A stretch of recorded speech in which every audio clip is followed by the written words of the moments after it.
በሩን ቀስ አድርጋ ከፍታ ፊቷን ብቻ አውጥታ ወደ ሌላ ክፍል አቅጣጫ አየች። የሙዚቃው ምት አልቀነሰም። ወደ አዲስ ፕላኔት እንግዳ ህዋ ተወርውራ የገባች መሰላት።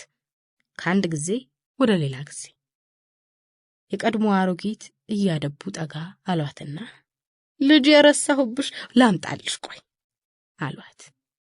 አውቀው የረሱትን ብርጭቆ የውሸታቸውን እያስታወሱ ተወርውረው ሊሄዱ ሲሉ ትከሻቸውን ነካ አደረገቻቸውና ጥያቄ ልትጠይቃቸው ሞከረች።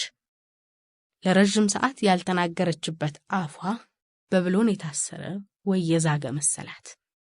እንደምንም ፊደላትን እየጎተተች ጫጉላ ቤት ከገቡ ቆዩ አሁን ቅድም እንደነገርኩሽ 5 10 15 ደቂቃ በሐሳቧ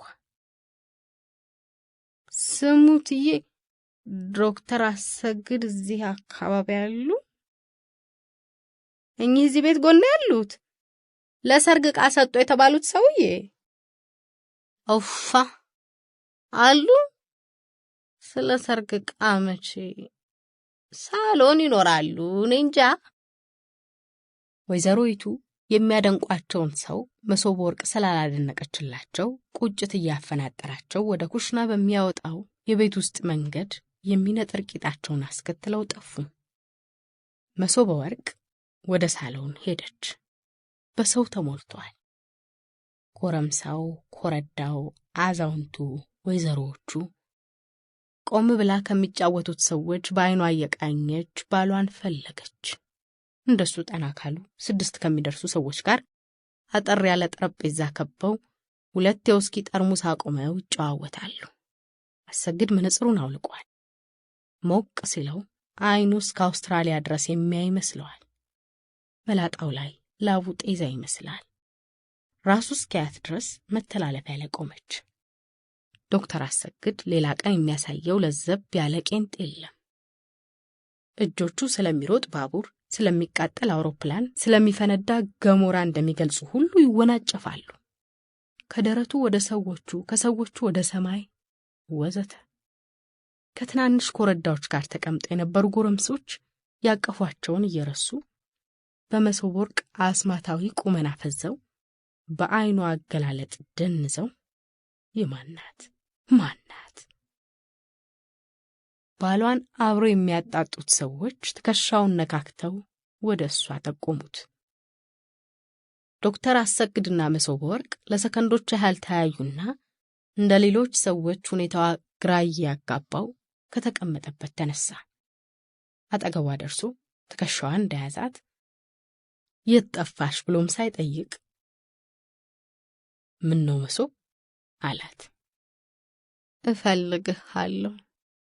ምንድነው የምትፈልጊው? እዚህ አይደለም ቤት ነው።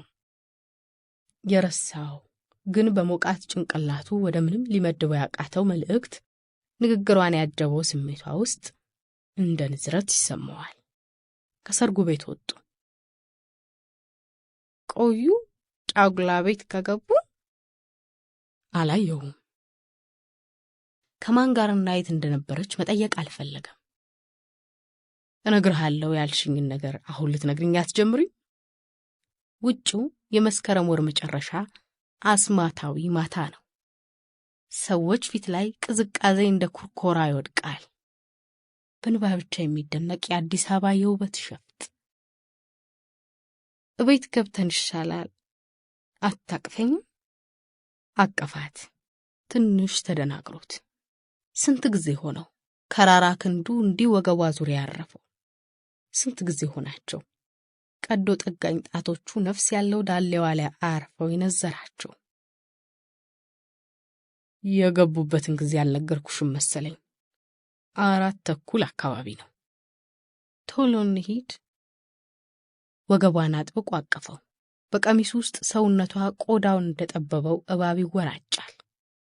በጠገበ የመስከረም ምሽት ውስጥ በሙቀት ቀልጣ እንደምታልቅ ነገር ሰውነቷ በላብ ያሟልጫል። ሙሽሮቹ ገና ቁጭ ብለው ይጫወቱ ይሆናል። የተነካች አትመስለኝም አለችው። ይሆናል አለ። የሰጣት መልስ አውቶማቲክ ነበር። ቸልታውን አልወደደችውም።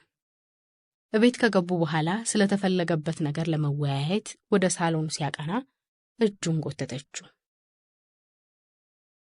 የት ነው አለ። መኝታ ቤት ነው የምነግርህ። ሰራተኛቸው ትዕዛዝ ለመቀበል መሃል ሳሎን ላይ እጇን አጣምራ ቆማ ነበር። መሶበ ወርቅ ሙሽሮቹ ልብሳቸውን እያወለቁ ይሆናል ብላ አሰበች።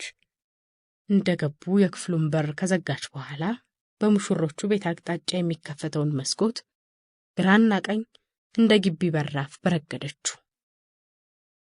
ወተት የመሰለው መጋረጃው ግን በሰው ትንፋሽ እንደሚገፋ ሁሉ አልፎ አልፎ በረቂቁ ይላወሳል። ልብስን አታውልቅም አለችው ባሏን። መስኮቱን በቀኝ አይኑ የጎሪጥ አየ።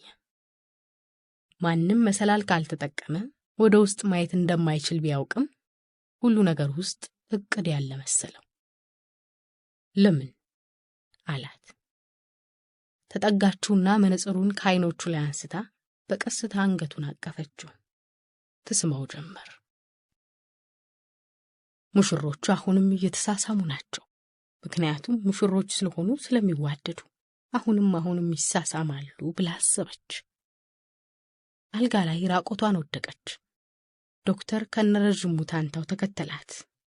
መሶብ you are the sweetest, you are the most beautiful, you are mine። ሼክስፒርኛ ቋንቋውን አላቆመም። እንደ ሙሽራው አለች በሐሳቧ። ሁሉን ወደደችው። የጋላሪቁ ሲጠጋት በዓለም ላይ ካሉ ደስተኛ ሴቶች አንዷ የሆነች መሰላት። እያቀፈች እየሳመችው ፍቅረኞች ተኛሉ። እሱም ለሷ እሷም ለእሱ የጠበቁትን ውድ ዕቃቸውን ይሸላለማሉ።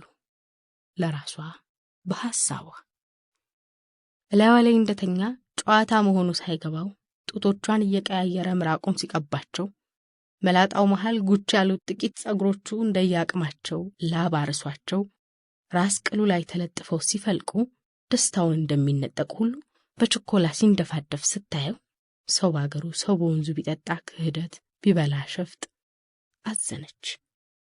በዝምታ ያያየችው ጥቂት ከቆየች በኋላ ምሽት የታፈነችበት ቡሽ ወልቃ ከሰርጉ ቤት ዜማ ይሰማቸው ጀመር። የሚያተኩስ ድምጽ ሆኖ በተከፈተው መስኮት ብራምባር ሰበረሉ ኦሆሆ ሸጋው ልጆ ስብርብር አረጋት እንጂ እንክትክት አረጋት እንጂ ኦሆሆ የኛማ ልጅ ስብርብር በሰከረ ገላዋ ተንጠራርታ ትንፋሽ እስኪያጥረው ድረስ መላኩን አቀፈችው። የሱን ወገብ ያቀፉ እግሮቿ ከፍ ዝቅ እያሉ እጅ አዙር ጫጉላ፣ እጅ አዙር ፍቅር፣ እጅ አዙር ከንፈር፣ እጅ አዙር። ዜማው ከነከበሮ በጥጋብ ሲነጥር ይሰማል። ለዘላለም የማያቆም መስሎ እስቲ አምጡት የደሙን ሸማ ኦሆሆ እንድንስማማ። እጆቿ ግራና ቀኝ ባሏን ለቀው መሬት ለመንካት ደርሰው ዳሌዋ ቀልጦ እንደ ቀሳሳ ወንዝ ግቢዋን አቋርጦ ጎረቤቷ ቤት ደጃፍ እንደ ኩሬ ፈሶ እግሮቿ ግራና ቀኝ ጉዞ እንዳደከመው መንገደኛ ውሃ ጥም እንደጣለው ከሚቀጣጠል አፏ ምጥ የመሰለ ድምጽ እየወጣ ያማረበት የተኳለ ገላዋ ተዝለፍልፎ እምባ ከዓይኖቿ ወደ ጆሮዎቿ ኮለል ብሎ ወረደ። ግንቦት 1979 አዲስ አበባ።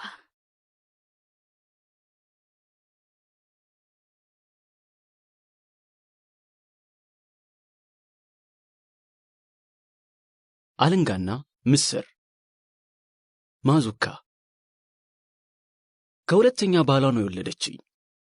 ታዲያ አባቴ ልታበሽቆ አስባ ይሁን ወይንም ከልቧ እኔ አላውቅም፣ ከአንተ የመጀመሪያ ባል ይሻለኝ ነበር ትለዋለች። ታዲያ የአባቴ ጠባይ ግልጥ ስላልሆነ ብቻ ወይም ቅናቱን ሊያኪያኪስ አፉን ያ በዋቃ አፉን እሷ እንደምትለው እስከ መጨረሻ ከፍቶ ቧ ቧ ቧ እያለ ይስቃል። ጥጥ የመሰለ ጸጉር አላት። ገና በወጣትነቷ ጠቅላላ ጸጉሯ ሽበት የሆነ እናት ያለኝ ልጅ እኔ ብቻ ነበርኩ። ከባሏ ጋር ተቀምጣ የምትደባብስ እናት ያለኝ እኔ ብቻ ነበርኩ። ጠይምነቷ የበግ ጥብስ የመሰለ በመንገድ ላይ ጎረምሳ ገላምጦ የሚያያት የፍሬው እናት ደስ ይላሉ አይደል የምትባል የኔ እናት ብቻ ናት። ገና በ30 ዓመት ሸብቼ የምትል እናት ያለኝ ስሟ ሉል የተባለ አፉ መሃልና ምላስ ላይ እንደረጠበ ከረሜላ የሚልወሰወሱ የሚያዳልጡ ፊደላት ያሉት ስም ያላት እናት ባለቤት እኔ ብቻ ነኝ።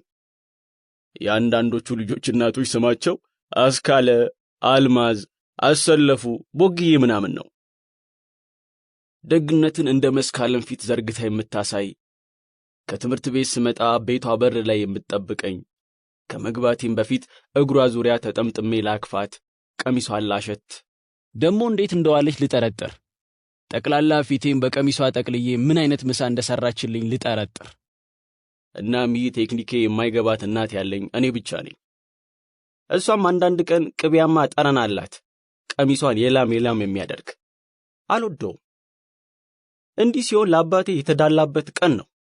ከባድ ቅባታ ሞት የተሰራለት ሳር ሲሸተኝ እናም ለስለስ ያለ የዘይት ዱካ ያቺ እናት ያቺ ማዙካ አውቃለሁ ያን ኩያ የለሽ የፈሮኖችን ምስር ወጥ እንደሰራች።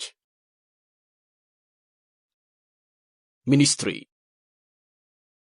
እናቴ የተነገረለት ታላቅ ቀሚስ አላት። እዛው በሰፈራችን አንድ የዶርዜ ሸማኔ ተሰራ ቀይ ጢማም ሰውዬ አንድ ነጠላ ሰርቶ በጨረሰ ቁጥር ከጉድጓድ ወጥቶ ድር የሚዘረጋበት አካባቢ ብቻውን ዶርዘኛ ይደንሳል። ቀሚስ ሰርቶ ሲጨርስ እንደዚሁ ሸምኖ ሊጨርስ ነው ሲባል ልጆች ተጠራርተን ከበነው እንቆማለን። የጨረሰውን ነገር ሰባስበው ሳጠራ ውስጥ ይከትና ዳንሱን ይለቀዋል። እሱና አንዳንድ የነበሩ እንደሚናገሩት ከሆነ ትልቅ የእረፍት ዳንሱን የደነሰው የእናቴን ቀሚስ መገንቢያ ሰርቶ የጨረሰለት ነው። ከ300 ጥፋት በላይ ያለው ቀሚስ የተሰራበት ሸማ ነጠላውም ሳይረሳ። ታዲያስ ወይዘሮ ሉል እንዴት አደረጉ ሲሉት የእሳቸውን መስራት 8ኛ ሚኒስትሪ እንደመፈተን በለው መከራ ነው። እስከ ዛሬ ኢኤስኤልሲ አልወሰድክም ሲሉት በማሾፍ ዝም በል ደንባራ ወረኛ እንጀራና ቀድ ለይቶ የማይገባ ወመኔ ይላል። ለዚህ ሳይሆን ይቀራል ብዙ ልጆች በእናቶቻቸው ላይ ሸፍተው እንደፈለጋቸው ሲወሩ እኔ በእናቴ ስሜት የምገዛው ማለቴ ቀሚሷ ሽብሽብ በመብዛቱ እሱን ፈልፍዬ ወደ ውጪ ፀሐይና ብርሃን ጨረቃና ከዋክብትን የመሳሰሉ ነገሮችን በራሴ አይኖች ለማየት ያዳገተኝ እና የዚያ የምስር ወጥ ጠረን እንደ ምስር ፍሬ የሚስበኝ የጥሬ እህል አልነበረም። እነማን ነበሩ አለዘፋኝ ምስር ወጥ የበሉ በእንጀራ አይኖች ውስጥ በጥናት እንደተሰሩ ብሎኖች ልክክ ብለው ተሰንቅረው ወይ ተቃክፈው እንዴ አይኔ ጠፋኩ እስኪል እንጀራ በተቀቀሉበት መረቅ ረስርሶ እሱን በትንንሽ እጆቼ ሰብስቤ ሰለሄ መለሄ ጎሮሮ ማሄኔ ገብተ ተኔሄ ሳደርገው ጣቶችም ላይ ብታጠባቸውም ባልታጠባቸውም ጃኖ የመሰለ የኑግ ዘይት።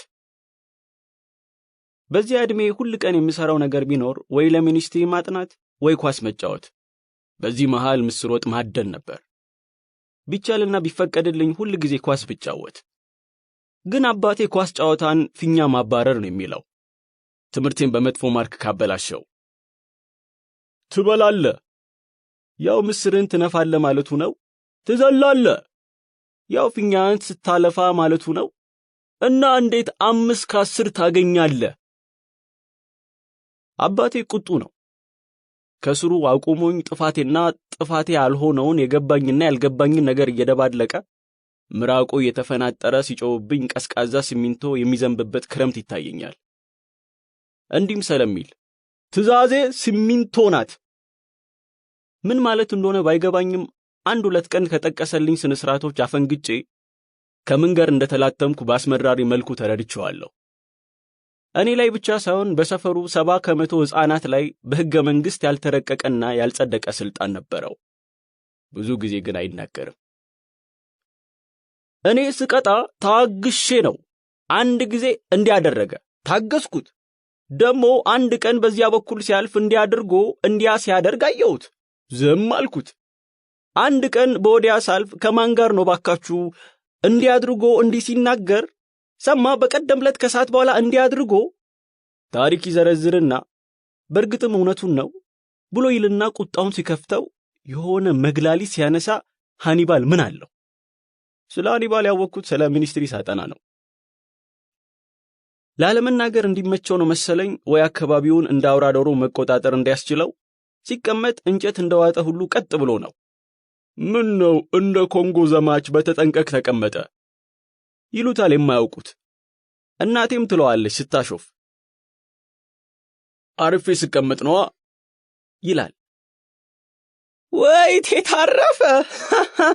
አይ እንግዲህ ካላረፍሽ እንደ ልጅሽ ነው የማቀምስሽ። ሁለቱም በሳቅ ተያይዞ ይፈርሳሉ። ፈገግ እላለሁ። ምክንያቱም ሙሉ በሙሉ እንዳልስቅ አባቴ ሲያቀምስ ምን እንደሚል ስለማውቅ ነው። ልጅ እያለን ግን ብዙ እንረሳለን፣ መቅመሱንም ምኑንም። ሁላችንም ነን ከፈሪዎች ጥቂቶቹ በስተቀር። ታዲያ ልጅነት የጫነብኝን ልበቢስነት ምን ላድርገው? አንድ ቀን ቀጥ ብሎ እንደተቀመጠ ሳይነቃነቅ ወደ ታች እያየ ሰማንተ ወደላ ቀጫጫ በሆነም ሚኒስትሪ ደርሷል ይባላል። አንተ ግን ሳይ እንኳን ሚኒስትሪ የደረሰበት ጥምጥሙ የጠፋበት ቄስ አትመስልም። ምን ማለቱ እንደሆነ አይገባኝም። ሚኒስትሪ ተፈታኝ እንደሆንኩ ያወቅኩት መስከረም ላይ ነበር። በኋላ ወራት ሲያልፉ ግን ረሳሁት። ምክንያቱ ኳስ ጨዋታ። መስከረም ላይ ትምህርት ቤት ጥቂት ልጆች ተሰባስበን የደር የተባለ የእግር ኳስ ቡድን አቋቁመን እሱን ማደራጀት ሥራ በዝቶብኝ ስም ሲወጣ አንዱ ቀልብ አጣ። ታሪክ በስም መመስገብ ይወዳል መሰለኝ የቡድናችን ስም አለንጋ ካልሆነ ሲል ነበር። ስንት አይነት ጩጭ ያለ በእግዚአብሔር። ከነገ ጀምሮ እዚያች ኳስ ሜዳ እንዳላይ ቅዳሜና እሁድ ክብሩ ጋር ሂድ። አባቴ ይህን ሲናገር ገጹ ላይ ፈገግታ አልነበረም። ሲያምር ትእዛዙ ኮስታራ ነው። ለስላሳነት ቀርቶ የለስላሳነት ሩሁ የለበትም። ቀይ ፊቱ ላይ የበቀሉት ጠጉሮቹ እሾ ይመስላሉ። የቡናማ አይኖቹ ክቦች የሰፉ ይመስለኛል። በሳሙና የተተኮሰው የካኪ ሱሪው ስለት የሚፈልጥ ይመስላል። ብዙ የወንፊት ጌጥ ያለበት ጫማው መሬት በስልት እየመታ ይመለሳል። በጫማው አፍንጫ መሬት ገጭ፣ ከዚያ ብድግ፣ ገጭ፣ ብድግ፣ ገጭ፣ ብድግ። ሰማኸኝ? አዎ። የኔታ አባቴና እናቴ የሚተኙበት ትልቅ ፋሚሊ አልጋ አለ። ታዲያ ብዙ ጊዜ ደብዘዝ ያለ ቦታ ነው የሚዘረጋው። እስከ ዛሬ ከዚህ ልምድ ተነስቼ ነው መሰለኝ አልጋዎች በተቻለ መጠን ጨለም ያለ ቦታ መዘርጋት ያለባቸው ይመስለኛል። አባቴና እናቴ አቀማመጡ ሰለቸን እያሉ አልጋው የተዘረጋበትን ቦታ ሲለዋወጡ ሁሉ ጊዜም የሚያሰፍሩት ደብዘዝ ያለ ጥግ ነው። መኝታ ቤታቸው የጨለማ ሀብት ስላላት ይሁን አላውቅም። የዚህ ፋሚሊ አልጋ ሁለት ልባሶች በየሳምንቱ የሚለዋወጡ ሽምብራ ስራ ዳንቴሎች ናቸው። ቀለማቸው አንድ ነው፣ ደማቅ ቀይ። ትራሶቹ በሙሉ አበባ በተጠለፈባቸው ቀረጢቶች ውስጥ የተከተቱ ናቸው። እነዚህ ሁሉ አይስቡኝም። የምትስበኝ ሁሉ ጊዜ እንደ ሙሴ ጽላት ቀና እያልኩ በፍርሃትና በመገረም የማያት የኔታ ናት። ሁሉ ጊዜ የአልጋውን የቦታ መለዋወጥ የተከተለች ጨለማውን እየተጋራች ሳትረሳ እንደሌላው የአልጋ ብልቶች በየግድግዳዎቹ የምትዞር ጉድ ናት። ሌላም ነገር አይደለች፣ አለንጋ ናት። እንደ ሌሎቹ የአልጋው አጃቢ ብልቶች ግን ታጥባ የማትሰጣ። ከትራስጌው ከፍ ብሎ አንድ የትልቅ ሰው ክንድ ርቀት ላይ 12 ሳንቲም ሚስማር ጭቃ ግድግዳ ውስጥ ያለ ምረት ተቀብቅቧል። እዚህ ሚስማር ላይ አባቴ ኳስ ሜዳ እንዳላይ ካለኝ ቀን ጀምሮ የኔታን ሰቅሏል። ወንጀለኛ መቅጫ እንደማለት ነው። የኔታን ካየው ኋላ አባቴ እንዳመረረ ገባኝ። እሷን የኔታ ብዬ የሰየምኩበት ምክንያት እንዲህ ነው። አባቴ ቄስ ትምህርት ቤት ስማር እኚህ ወዳጁ አስተማሪን እንዲህ ይላቸዋል። እንግዲህ ስሙ፣ ሰሙኝ። ልጁ መንግስት ትምህርት ቤት ሊገባ ነውና ያቺ ያስለመዱት አለንጋ ልትናፍቀው ስለምትችል እሷን ካላየ ስለማይማር የአለንጋዋን ኮፒ እንዲሰጡኝ። እኚህ ቄስ ደግሞ ከማስተማር ይልቅ መግረፍ የሚመስጣቸው በመደሰት ልክ ልዩ የቴክኖሎጂ ዕውቀት እንደሚያስተላልፉ ሁሉ እንዴ እሱም ያስፈልጋል፣ እዚያ ስነ ስርዓት የጎደለበት ቦታ ነው፣ በየቀኑ ያቺ መድኃኒት ታስፈልጋቸዋለች፣ እሷ እኮ ራስ ምታት ለሆነ ልጅ ጥሩ ካፊኖል ናት፣ ፈውስ ናት፣ እሱ ደግሞ ያውቃታል፣ ብዙ ባያጠፋም ጥፋት እንዳያስብ 1-2 ያቅምሸዋለሁ፣ ግን የሚሆነው አይታወቅም፣ ለሰውዬ 1 ጨምሮ እንዲሰራልኝ ነግረዋለሁ። ይቺ አለንጋ እጀታዋ 6 የተገመዱ ሽቦዎች ናቸው። ከአናቷ በኩል እንደ መድፌ ትልቅ ቀዳዳ አላት።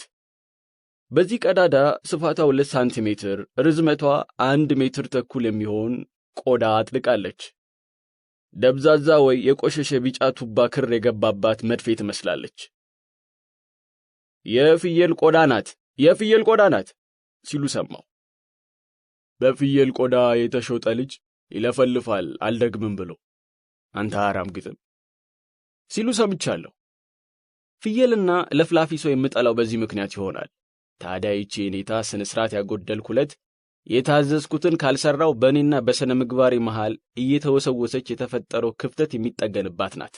እከካም የመሳሰለ ባለጌ ነገር አልሳደብም። ወሲብ የሚጠቁሙ ነገሮች ብቻ ባለጌ ይመስሉኝ ነበር እንጂ እንዲህ አይነቶቹን ከመሰሎቼ ጋር እንደፈለግን ነበር የምንጠቀመው። ስድብ የሚባሉት እነሱ ብቻ ናቸው መስሎን። ምሽቱ ላይን ሲይዝ ቤታችን ፊት ለፊት በሩን ራቅ እያየው ወዲያ ወዲህ እላለሁ። የሰፈሩ ልጆች ሁሉ በየቤታቸው ገብተው እኔ በዛ ቀዝቃዛ ምሽት አስፓልት ዳር ቀጠሮ እንዳለው ሰው ወዲያ ወዲህ እላለሁ። ቤት ያልገባም። ታዲያ ወላጆቼ እኔን መጠበቅ ይሳላችሁና እናቴ ኩታዋን ተከናንባ ከቤት ትወጣለች። ባያትም እንዳላየዋት ሁሉ ፊቴን አዙሬ ከቤቴ ለመራቅ እንደሻትኩ ሁሉ መንገዴን በቀስታ ይጀምራለሁ። ትደርስብኝና ፊት ለፊቴ መታ ከውሸት ጉዜዬ ታቆመኛለች። በብስጭት አስፓልቱ ላይ ስቀመጥ እሷም ተከትላኝ ቁጢጥ ትልና አይኖችን በዝምታ ታያቸዋለች። ፊቴን ወደ መሬት እደፋለሁ። ልታባብለኝ ሞቅ ያለ እጇ ራሴ ላይ በቀስታና በዝምታ ያርፋል። ወደ እሷ ሳብ አድርጋ የተላጨ አናቴ መሃል ትስመኛለች። ቤቴ ከአባቴ ጋር ሆና እንግዲህ የእሱ ጥጋብ አቅም ቢኖር ይማታል ስትል እንዳልነበር ምንም ጩጬ ብንሆን ይገባናል። በጨለማ ውስጥ ስትስቅ አያታለሁ። ትከሻይን ትይዘኛለች። ይህኔ ሰንደን ና እስኪ ትለኛለች። መሬት በእግሬ እየመታው ቀርባ እንዳታቅፈኝ ልርቅ እዳዳለሁ። እምባዬን እወጣለሁ። ትጎትተኝና ጉያዋ ውስጥ ትከተኛለች። ለማልቀስ እንደፈለግኩ ታውቃለች። በጋቢዋ ተከናንቤ ትኩስ ምስር ወጥ አሸታለሁ። ሆዴ ይጮዋል። ትጠብቀኛለች። በዚያ ብዙ ነፍስ በሌለበትና በማልሰለልበት ጊዜ እንደ ወንድ ሳልታይ ሽፍንፍኗ ውስጥ ተደብቄ እንዳለቅስ የምትሸፋፍነኝ ሳላፍር እንዳለቅስ ነበር። ጩጬ ብንሆንም ይገባናል። እንዲህ እንደጋረደችኝ ብዙ እንቆያለን። ሁለቱንም እጆቼን አንስቼ ለይቅርታ ሳቅፋት መሃል አናቴን ጎንበስ ብላ ትሰመኛለች። ሳቅፋት እንደታረኳት ይገባታል። ሳንነጋገረው የተግባባንበት ድርጊት ነው። አንድ እጄን ይዛኝ እየጎተተችኝ እቤት ትገባለች። ከአባቴ ጋር አንተያይም። የመምጣታችንን ዱካ ሲሰማ መኝታ ቤት ይገባል። ከነጋ በኋላ እንኳን አላየው። አንዳንድ ጊዜ እስከ 2 ቀናት ድረስ አላየው። ከእናት እጅ መብላት የሚሉት አባባል ልቤ አይገባም ዛሬ ድረስ። ማብላትማ ዩኒሴፍም ያበላል። እናታችሁንና ያክፋል በሉ። ጩጬ ብንሆንም ይገባ ነበር። ክብሩ ሀብታም ነው። ክብሩ ጋር ሄዳ አጥና ተብዬ ታዝዤ ቤቱ ሲሄድ እንደሌላው ጊዜ አላብዛው እንጂ የጥናት ፕሮግራሜ በጨዋታ የታጨቀ ነበር። ግን በእቅድ የተያዘ ነው። ለጥናት የምንገናኘው 4-5 ልጆች ነበርን። ክብሩ ከሌሎቻችን የተሻለ ፕሮግራም ማውጣት ይችላል። ባይችልም በአባቱ ይረዳል። አባቱ 12ኛ የጨረሱ ስለነበሩ የማጥናት ስልት ያውቃሉ ይባላል እና እሳቸው እንዳሳዩት አድርጎ የራሱን ትንሽ ይጨማምርና ሁሉ ነገር የተዶለበት ምኑም አይቅርብን ፕሮግራም ያወጣል። እናጠናና ያጠናነውን እንጠያየቅና የእውነትም ይሁን የውሸት ያጠናቀቅን ከመሰለን አንዱ ልጅ ከደበቀበት ቦታ ኳሷን ያወጣል። ኳስ ወደ ሰማይ ይጠለዛል። ሜዳ እንገባለን። ከትንሽ ጊዜ በኋላ አንዳንዴም ከተመደበው በላይ ከተጫወትን ክብሩ በቁጣ ምን አባታችሁንና ነው? ይበቃናል። ኑ ይለንና ለጥናት እንሰበሰባለን።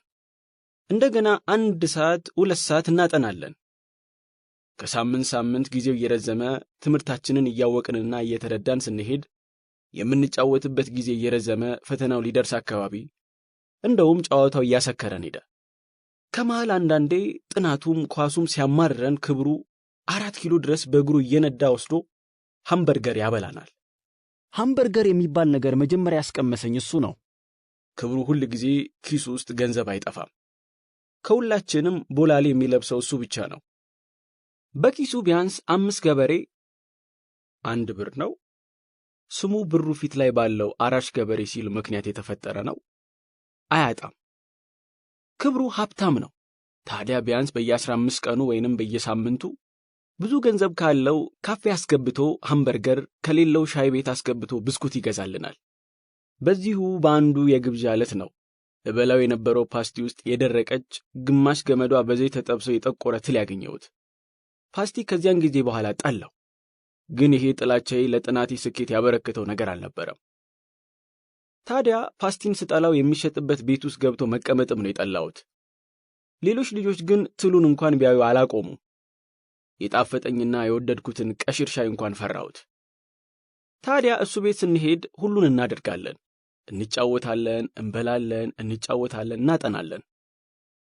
አንዱ ድርጊት በአንዱ ድርጊት ላይ ሲረባረብ ቅዳሜና እሁዳችን ሃምበርገር ይመስላሉ።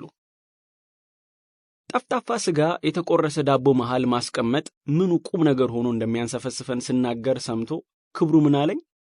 አይገባሽም። ቦላሌ። እኔ ወልዴ፣ አሰፋ፣ እንግዳ በሙሉ የምንለብሰው ቁምጣ ነው። ክብሩ የሚለብሰው ደግሞ ቦላሌ ነው። መሃል ከተማ መውጣት የማልደፍረው በዚህ አፍሬ ይሆናል።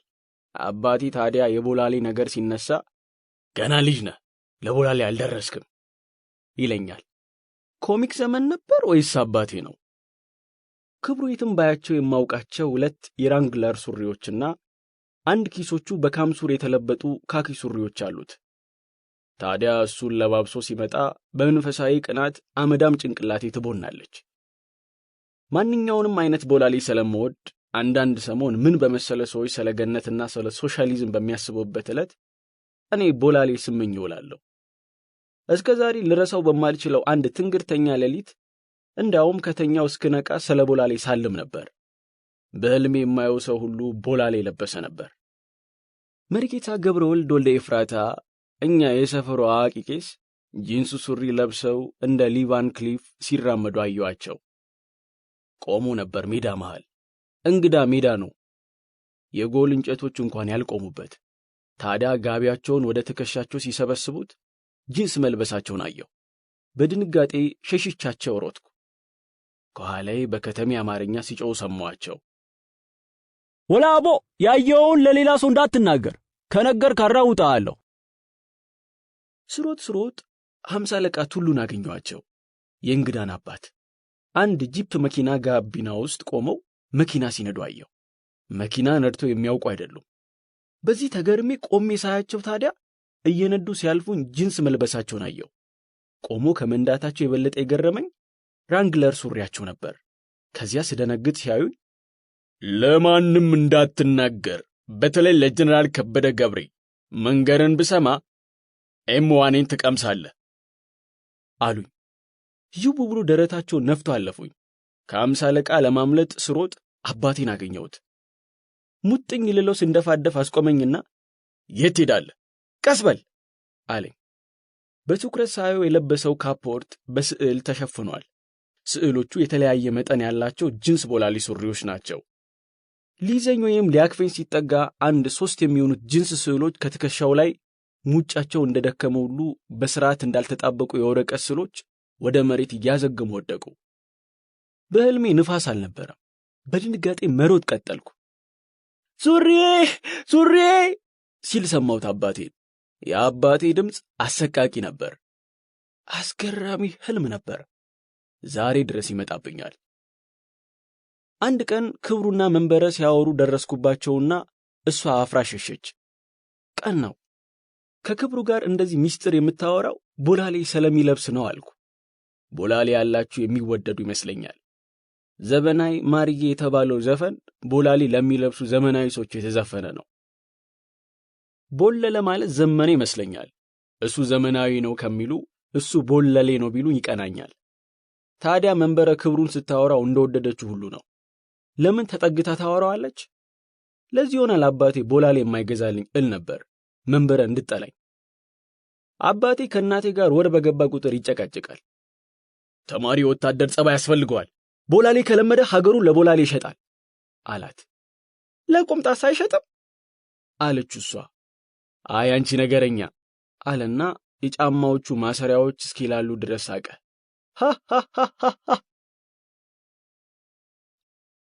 ጭንቅ ቀን። አባቴ የፈተናውን ቀን የጭንቅ ቀን ብሎ ሰይሞታል። ለምን የጭንቅ ቀን እንዳለው ባይገባኝም ያስፈራኛል። ፈተናው ሳያስፈራኝ የምፈራው ቃሉን ነው። ጭንቅ ቃል አይመስልም፣ የሆነ ወታደር የሆነ ብሔራዊ ጦር። ታዲያ ትንሽ ዕውቀቱን ማስፈራሪያ ለማድረግ እስኪ የምታጠናውን አምጣ ጥያቄ ልጠይቅ ይለኛል። ወረቀቶችን ሰብስቤ ይቀርባለሁ። እስኪ ተንኮለኛ ነገር እጠይቃለሁ። መቼም የዛሬ ልጆች ዞር አድርገው ከጠየቋቸው አትችሉባትም። ስልጣኔ የተጀመረው የት ነው? ስልጣኔ ምን እንደሆነ አይገባኝም። ኤፍራጥስና ጢግሮስ ወንዝ ዳርቻ። አሃ፣ ስልጣኔ የት እንደተጀመረ ማወቅ አይከብድም። የት እንደሚያልቅ ነው የማናውቀው። የቡዲዝም ሃይማኖት መሪው ማን ነው? ስለ ሃይማኖት እንኳን አታውቁ። አሕዛብ ዘመን። ኩታማ ቡድሃ። ሃሃ፣ የግብፅ ዋና ከተማ ማን ነው? ካይሮ። ጥያቄው ቀጠለ። በአውሮፓና በአፍሪካ መሃል ያለው ባህር ስሙ ማን ይባላል? ሜዲትራኒያን ባህር። ጥያቄው ቀጠለ። ጥሩ አጥንተሃል ጃል። እጅ ጽፈት ግን ተው አይነሳ። ሰክሬ የጻፍከው ነው የሚመስለው። ፈተናው እኮ የምርጫ ነው። ቆይ ልጠይቅ፣ የኮንጎ ዋና ከተማ ማን ነው? ጠፋኝ። ዳሬ ሰላም፣ ናሚቢያ። ገና እሱም ማጥናት አለብኝ። እንዴት ያቅታል? እኔ ዘመትኩበት። ይህ የምታየውን ሀብት የገዛልህ ኮንጎ እኮ ነው። አሁን እያስተማርን ነው ይላሉ። ቆይ ሌላ እጠይቅሃለሁ። በአሁኑ ወቅት የኢትዮጵያ መከላከያ ሚኒስቴር ማን ናቸው?